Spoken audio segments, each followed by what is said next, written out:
પાટણ યુનિવર્સિટીમાં દારૂકાંડનો મામલો પ્રકાશિત થઈ રહ્યો છે। ધારાસભ્ય સહિત 22 આગેવાનો પોલીસ મથકે હાજર થયા છે। જામીન મામલે પોલીસ મથકે હાઈ વોલ્ટેજ ડ્રામા ચાલ્યો। 22 આગેવાનોને જામીન પર મુક્ત કરાયા છે। કિરીટ પટેલ સિદ્ધપુર પૂર્વ ધારાસભ્ય જિલ્લા કોંગ્રેસ પ્રમુખ જામીન પર મુક્ત થયા છે।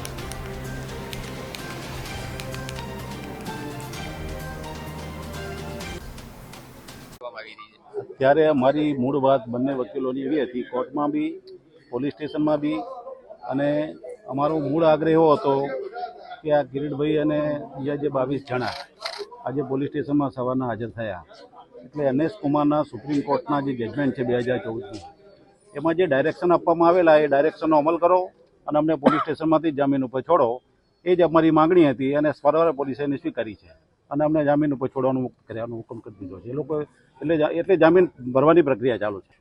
જો કોઈ હાઈ વોલ્ટેજ ડ્રામા થયો નથી।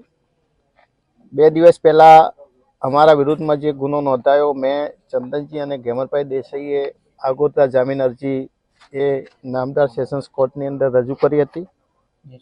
જાણી ગયા એડવોકેટ ડૉક્ટર બુચ સાહેબ, બિપિનભાઈ અને RD દેસાઈએ દલીલો કરી અને કોર્ટ સમક્ષ DGPએ આશ્વાસન આપ્યું હતું કે અમે NS કુમારના જજમેન્ટનું પાલન કરીશું અને 7 વર્ષથી ઓછી સજાની જોગવાઈ હોય ત્યાં પોલીસને છોડવાનો અધિકાર છે।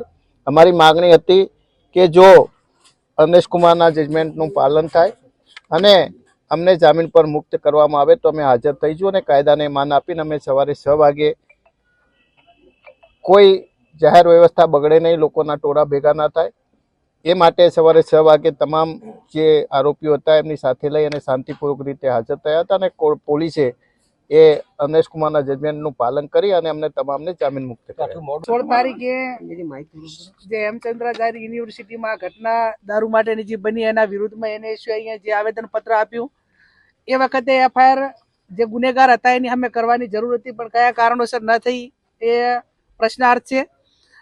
અમારા બંને આગેવાનો, ભાઈ મહિપાલભાઈ હોય, ભાઈ 4 આગેવાનો, ભાઈ પ્રમુખ છે, કિરીટભાઈ છે, ચંદનજી છે, એ કાયદાને માન આપીને એ શાંતિમય વાતાવરણની અંદર જે તે વખતે ઘટના હતી એ ટાઈમે પણ એમનો કોઈ રોલ નહોતો, છતાં પણ આજ સવારે જ સામેથી હાજર થઈ અને કાયદો અને વ્યવસ્થા જળવાઈ રહે, બંધારણને માન આપીને હાજર થયા છે। પોલીસે એમને જે જામીન આપવા માટેની જે નિયમો પ્રમાણેથી પાત્રતા હતી એ પ્રમાણે એમને જામીન આપ્યા છે।